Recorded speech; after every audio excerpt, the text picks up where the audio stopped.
আল্লাহ জান্নাতি পোশাক কে সর্বপ্রথম পাবে, কে পরবে?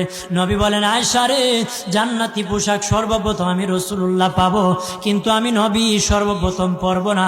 সর্বপ্রথম ইব্রাহিম খলিলুল্লাহকে জান্নাতি পোশাক পরানো হবে। কেন জানুনি?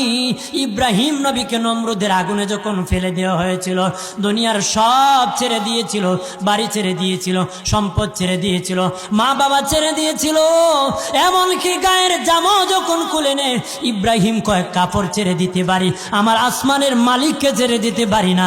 ওই দিন আল্লাহ ইব্রাহিমের সাথে অঙ্গীকার করেছিল, ইব্রাহিম আজকে তোমাকে সকলের সামনে উলঙ্গ করে লজ্জায় ফেলে দিয়েছি ইব্রাহিম, তারপরে তুমি আমাকে ছাড়ো নাই।